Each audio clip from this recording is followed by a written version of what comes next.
하나님 말씀 봅니다. 구약 출애굽기 6장 1절에서 13절입니다. 구약 출애굽기 6장 1절로 13절 말씀 제가 읽어드립니다. 여호와께서 모세에게 이르시되 이제 내가 바로에게 하는 일을 내가 보리라. 강한 손을 더함으로 바로가 그들을 보내리라. 강한 손을 더함으로 바로가 그들을 그 땅에서 쫓아내리라. 하나님이 모세에게 말씀하여 가라사대 나는 여호와로라. 내가 아브라함과 이삭과 야곱에게 전능의 하나님으로 나타났으나 나의 이름을 여호와로는 그들에게 알리지 아니하였고 가나안 땅 곧 그들의 우고하는 땅을 주기로 그들과 언약하였더니 이제 애굽 사람이 종을 삼은 이스라엘 자손의 신음을 듣고 나의 언약을 기억하노라. 그러므로 이스라엘 자손에게 말하기를 나는 여호와라.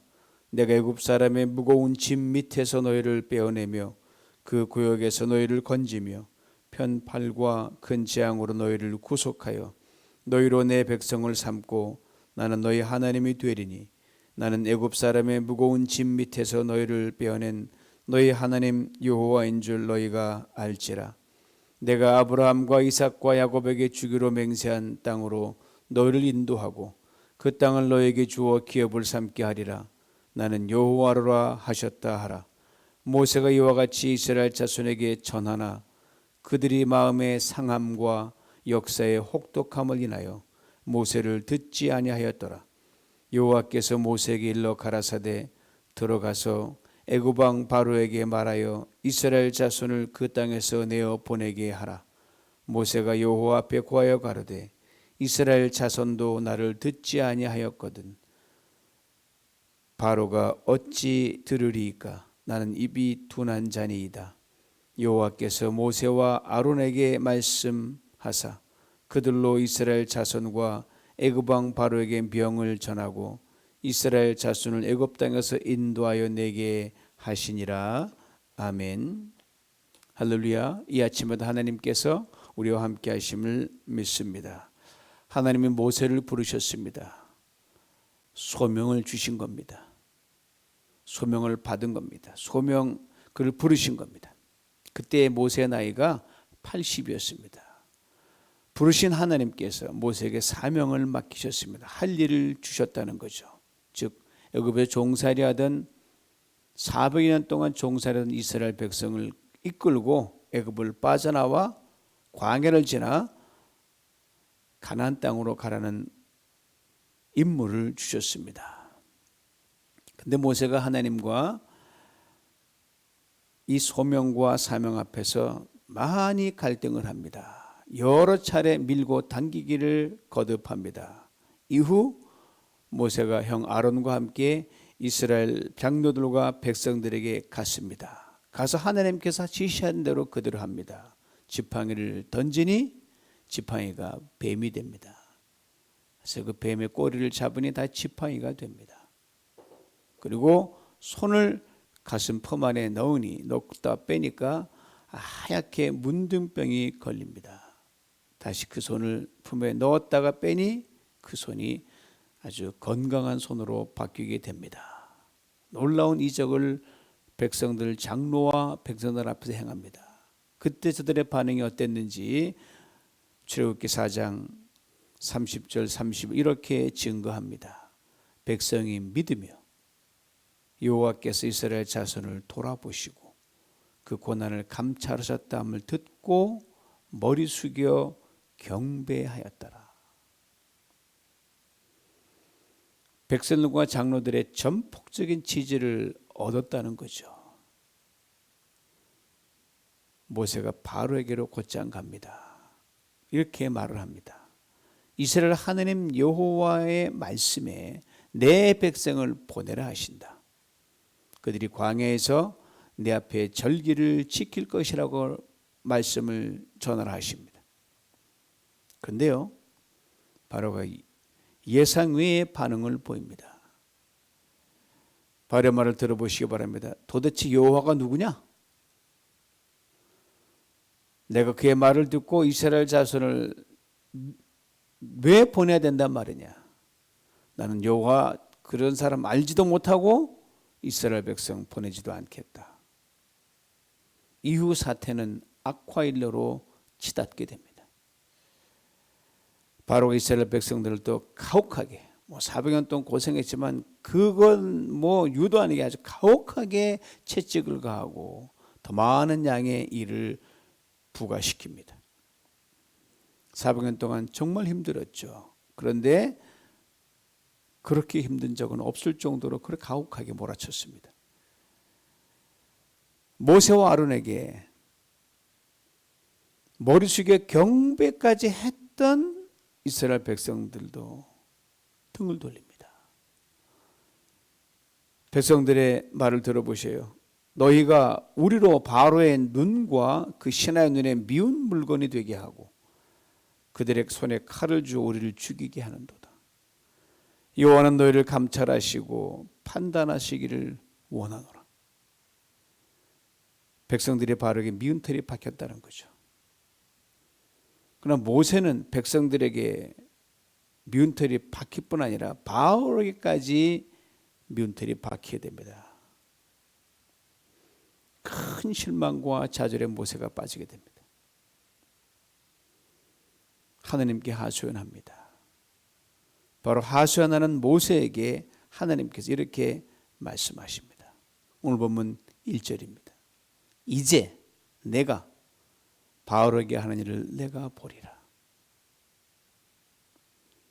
강한 손을 더함으로 바로가 그들을 보내리라. 강한 손을 더함으로 바로가 그들을 그 땅에서 쫓아내리라. 이 말씀 처음 하시는 말씀이 아니거든요. 하나님 모세를 처음 부르실 때 이미 하셨던 말씀이에요. 들어보세요.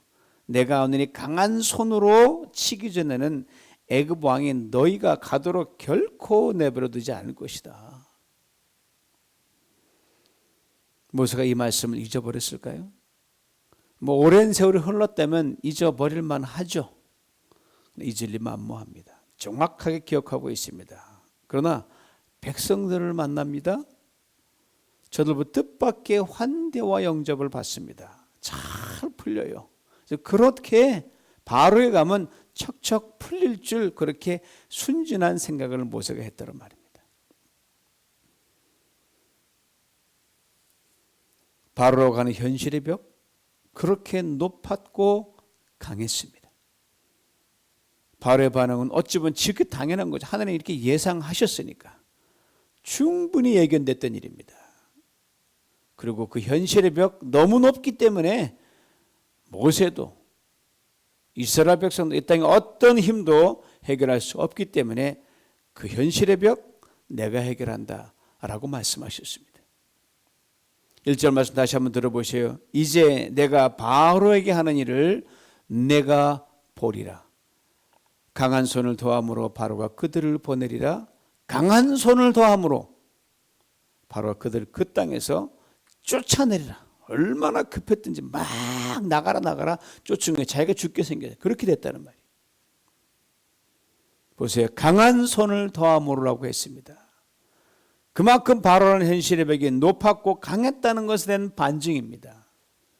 그런데 모세가 바로라고 하는 현실의 높은 벽 앞에서 이렇게 절망의 말을 쏟아냅니다. 오늘 보면 바로 앞절 5장 23절 마지막 부분이에요. 주께서도 하나님도 주의 백성을 구원치 아니하십니다. 하나님도 어쩔 수 없군요. 이 말이에요.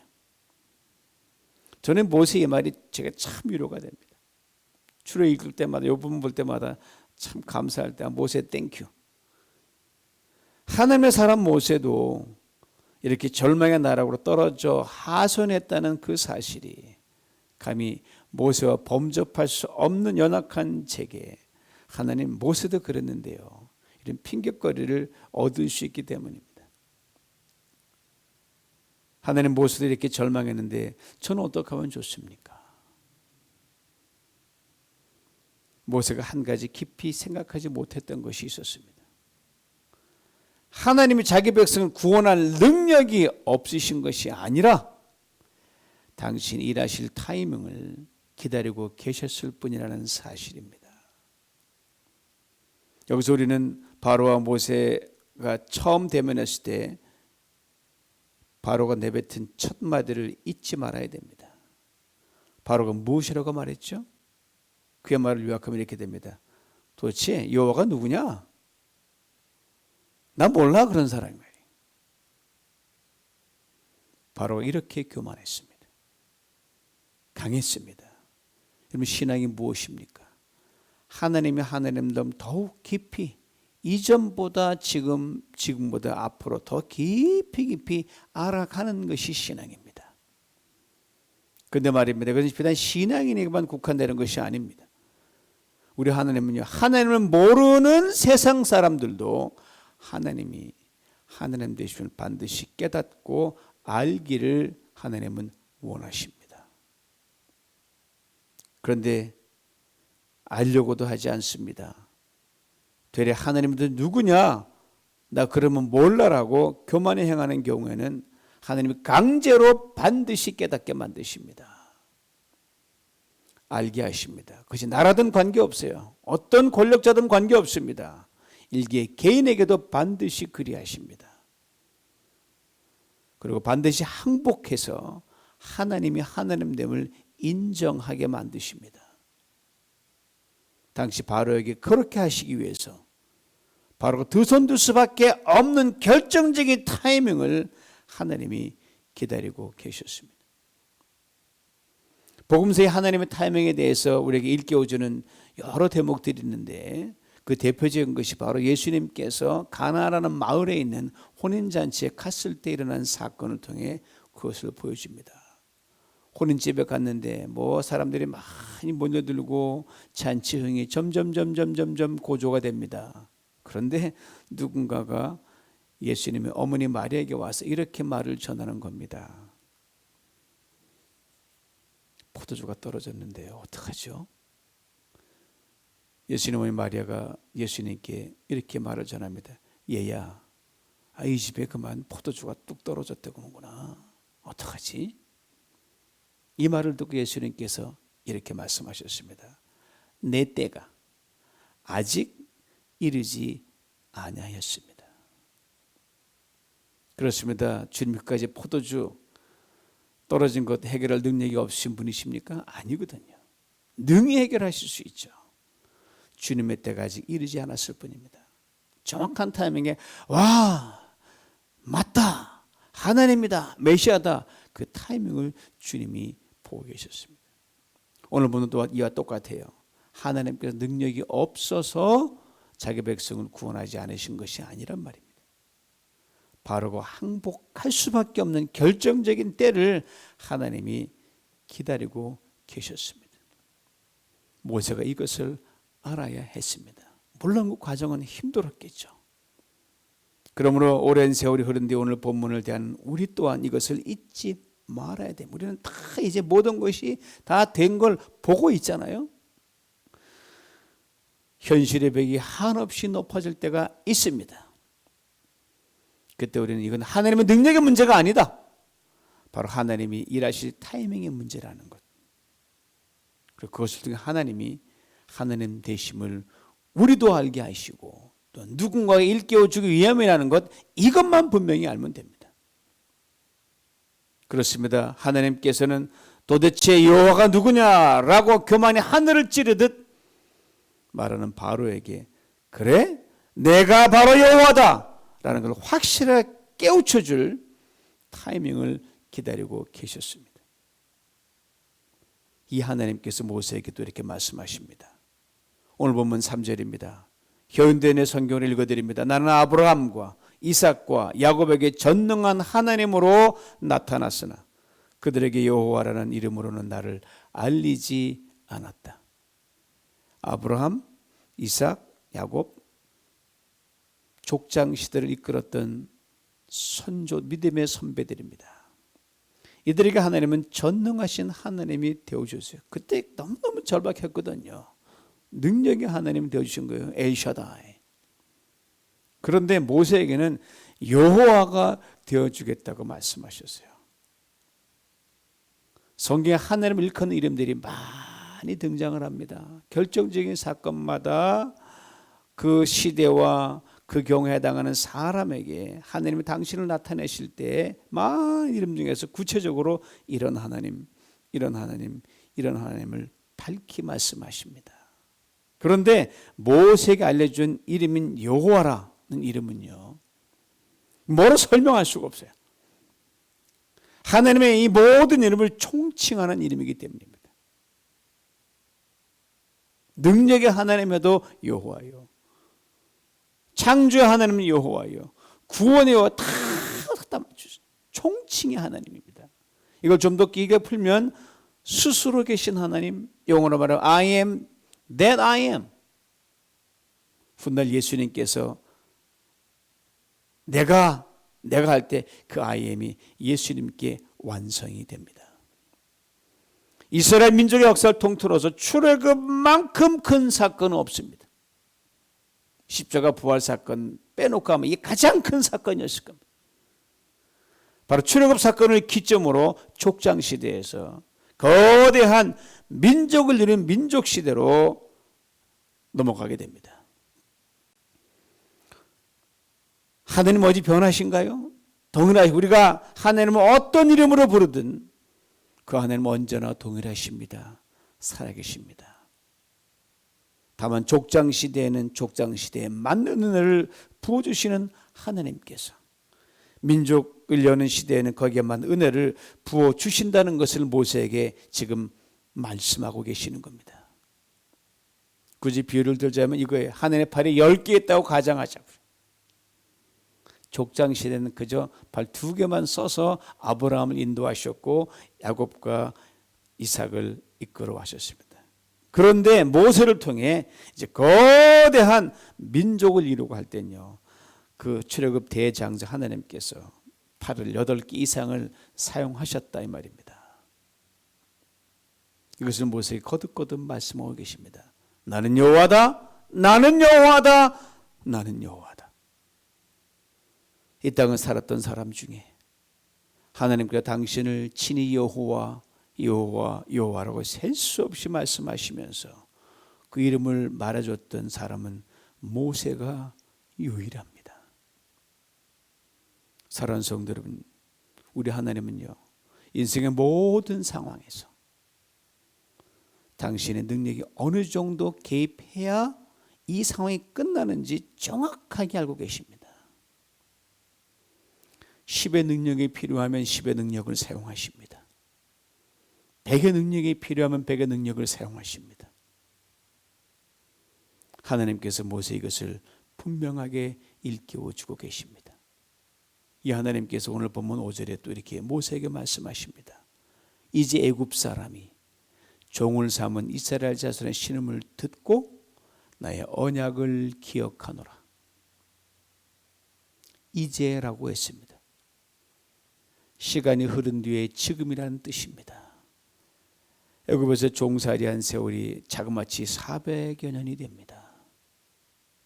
그 많은 세월이 흐른 듯 now 이제란 말이에요. 그러니까 언뜻 400여 년의 세월이 흐른 후 이제서야, 그 많은 세월을 뭐하고 이제서야 이스라엘 자손의 신음을 듣고 이제 나의 언약을 기억한다, 이렇게 들립니다. 그러되면 어떻게 돼요? 하나님의 때늦은 반응이라는 겁니다. 그렇지 않습니다. 하나님의 이제는요, 이전에 모든 지나간 모든 것이 얼마가 흘렀든 몇백 년이 흘렀든 단 하루가 흘렀든 다 포함하는 결론의 시간이 이제입니다. 클라이막스예요. 지난 모든 상황과 시간 속에서 하나님께서 어떻게 역사하셨는지, 어떻게 간섭하셨는지 우리는 결코 다 알 수도 없고 깨닫지도 못하기에 우리는 이제라는 그 말 앞에 낙심하고 절망하고 원망합니다. 하느님 모세를 부르실 때 모세가 그토록 주저했던 게 바로 이거였어요. 이제라는 그 때문, 타이밍 때문이었어요. 진작 좀 부르시지. 이제 80이 된 왜 나를 부르십니까? 그래 주춤한 거예요. 그러나 모세는 80년 세월 동안 하나님께서 모세를 부르실 가장 최적의 타이밍을 찾기 위해 한 번도 쉬지 않고 그 인생에 개입하셨다는 것을 그는 미처 깨닫지 못했더란 말입니다. 이제 이스라엘 자손의 신음을 듣고 아브라함과 이삭과 야곱에게 했던 언약을 기억한 것도 마찬가지입니다. 이스라엘 백성들에게 백성들이 애굽 400년 종살이하는 그 수많은 고난의 시간 동안 하나님께서 그들의 신음을 한순간도 듣지 않으신 적이 없었습니다. 저들의 조상과 했던 언약도 한 번도 잊으신 적이 없으셨습니다. 다만 이스라엘 백성을 애굽에서 이끌어낼 가장 최적의 타이밍을 쉬지 않고 이때 하면 좋을까? 저때 하면 좋을까? 그 시간을 찾아오셨습니다. 그리고 그때가 바로 이제라고 말씀하신 겁니다.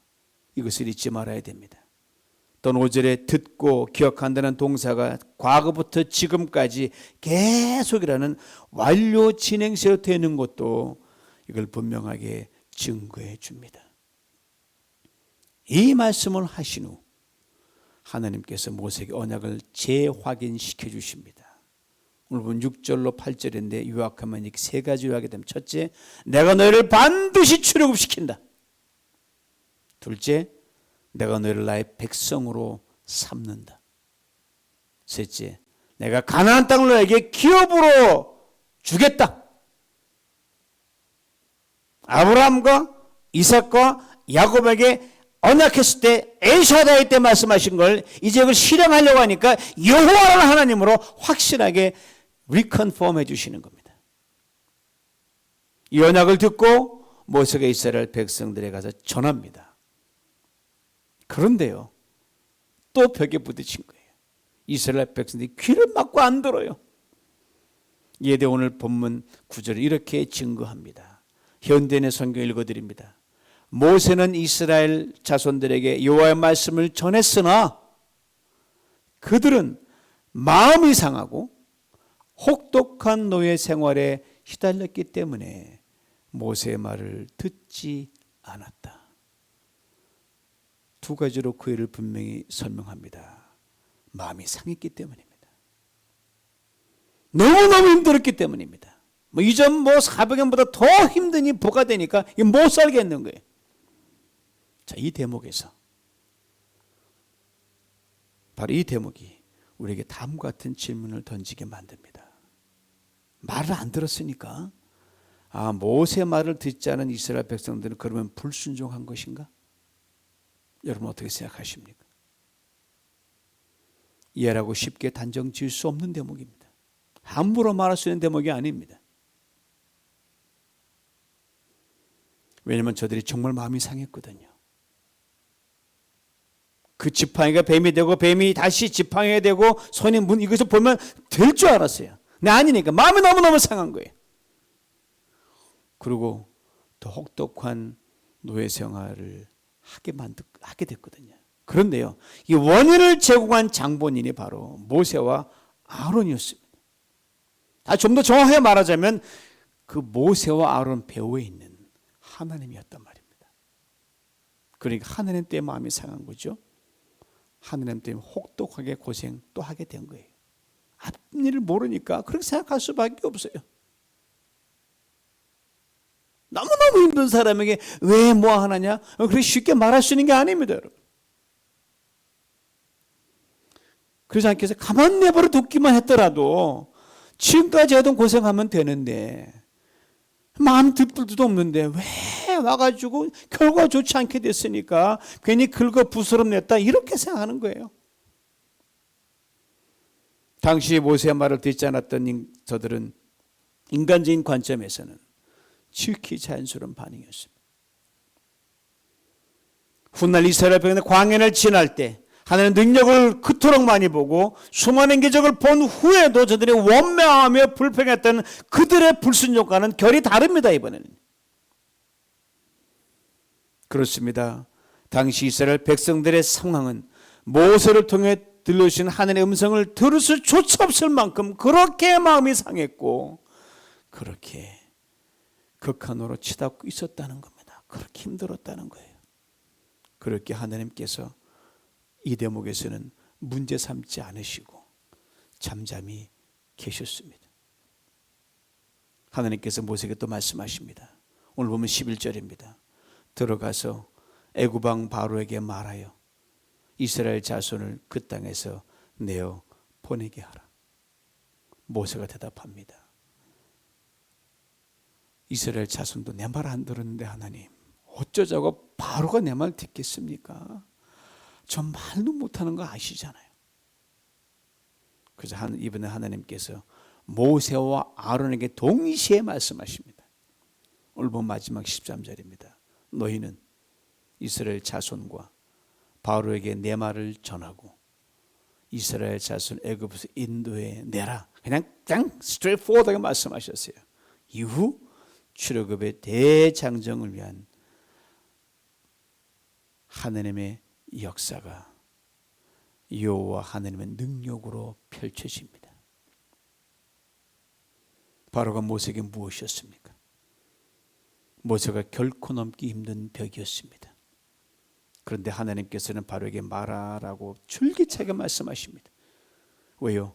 바로란 벽을 허무는 것은 여호와 하나님이시기 때문에 네가 못 허문다. 그냥 가서 말하기만 하라. 그래서 우리 앞에 놓인 현실의 높은 벽은 모세가 마주했던 바로와 같습니다. 그 벽은 아무리 높아도 근데 상관없습니다. 아무리 두꺼워도 괜찮습니다. 그 벽을 허무시는 분은 여호와 우리 하나님이시기 때문입니다. 그리고 우리가 현실의 벽에 부딪힐 때마다 현실의 벽에 부딪혀 절망했던 모세에게 들려줬던 오늘 본문 시작인 1절의 말씀을 늘 기억할 수 있기를 원합니다. 다시 한번 들어보세요. 이제 내가 바로에게 하는 일을 내가 보리라. 강한 손을 더함으로 바로가 그들을 보내리라. 강한 손을 더함으로 바로가 그들을 그 땅에서 쫓아내리라. 내가 바로에게 하는 일이라고 했습니다. 그래서 난공불락의 현실의 벽은 하나님이 허무십니다. 강한 손을 더한다고 했습니다. 그렇습니다. 현실의 벽이 크면 클수록 하나님은 더 크게 역사하십니다. 현실의 벽이 높으면 높을수록 하나님은 더 크게 높게 역사하십니다. 현실의 벽이 강하면 하나님은 더 강하게 역사하십니다. 단지 하나의 능력이나 몇 개의 능력을 행하는 전능한 하나님이 아닙니다. 당신의 이름을 총칭하는 여호와 하나님으로 역사하십니다. 그런데 말입니다. 상황이 예기책 돌아갈 때가 있거든요. 기대했던 것은 정반대로 돌아갈 때가 있습니다. 바로의 눈에 이스라엘 백성과 모세가 미운 털이 박히듯 말입니다. 그러나 바로 그때가 여호와 하나님이 본격적으로 일하실 때가 가장 가까웠다는 것을 꼭 기억할 수 있기를 원합니다. 나가 하나님 일하실 분명히 믿었는데, 기대했는데 마음이 상하는 일이 팍 생기는 거예요. 더 혹독한 고는 닥칠 때가 있는 거예요. 잘된 그냥 더 꼬이는 거예요. 그래서 하나님 내게 도대체 왜 이러시나? 라고 할 때가 있습니다. 이스라엘 백성의 마음이 상했고 혹독한 노예 생활에 시달려 귀를 닫았듯이 말입니다. 그러나 바로 그때가 여호와 하나님이 본격적으로 일하실 때가 아주 가까웠다는 것을 꼭 기억할 수 있기를 원합니다. 사랑하는 성도 여러분, 우리에게 지금 많은 눈물이 있는 것, 우리에게 지금 많은 고난이 있는 것, 우리에게 견딜 수 없는 아픔과 이해할 수 없는 일들이 일어나는 것, 우리가 원치 않은 연약함과 질병이 있는 것, 여호와 하나님 우리를 위해 일하실 베스트 타이밍을 찾고 있는 과정이라 그리 굳게 믿으시기 바랍니다. 하나님께서 모든 것이 합력하여 반드시 선을 이루어 주실 것입니다. 그렇습니다. 하나님은 항상 당신의 베스트로 우리에게 역사하십니다. 여러분, 출애굽할 때 하나님께서 내가 여호와다 친히 그렇게 왜 말씀하시는지 아세요? 이게 보통 사건이 아니거든요. 여러분, 출애굽은요, 모든 한계, 모든 현실의 복을요 그냥 샥 불도처럼 한 번에 밀어보는 사건이기 때문에 그렇습니다. 거기에 나의 회의도, 나의 의심도, 나의 모든 퀘션 마크도 다 한 번에 몰아내는 사건이기 때문에 그건 오직 여호와 하나님만 할 수 있기 때문입니다. 그래서 하나님이 여호와임을 알게 하신 겁니다. 어떤 방향 세력도 다 쓸어 가십니다. 그리고 가나안으로 가는 대로를 여십니다. 이 하나님이 오늘 여러분과 저에게 여호와 하나님의 되심을 믿습니다. 이 하나님께서 우리를 지금 마주하고 있는 모든 현실에 반드시 출애굽시켜 줄 줄 믿습니다. 이 하나님께서 반드시 우리의 분깃이 되어 주실 줄 믿습니다. 이 하나님께서 우리에게 꼭 맞는 축복의 가난으로 맞춤형으로 반드시 들어가게 하실 줄 믿습니다. 따라해 보실래요? 하나님, 당신은 나에게 여호와입니다. 믿습니다. 이 믿음 안에서 고난 중이지만 찬송 부르십시다. 슬픔 중이지만 오히려 기뻐하십시다. 정말 감사할 수 없지만 감사 올려드리십시다. 그리고 축복의 가난이 눈에 펼치는 걸 보는 복된 성도님 될 수 있기를 주님의 이름으로 축원합니다. 하나님, 보세요. 문제의 벽이 너무 높습니다. 질병의 벽도 높습니다. 고난의 벽도 높습니다.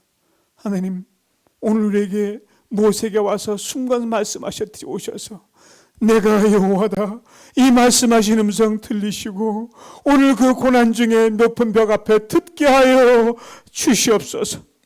하나님, 너무 심하기에 세상에서 왕따를 당하고 하나님 미운털 박히고 그렇지 하나님, 그러나 하나님 그 모든 거 우리를 쫓겨낼 정도로 다급하게 세상을 바꾸돌리로 여호와의 능력으로 우리를 밀어내심으로 가난 앞에 세워 주시옵소서. 오늘 그래 주시고 그늘을 보는 우리 모두가 되게 하여 주옵소서. 예수님의 이름으로 기도하옵나이다. 아멘.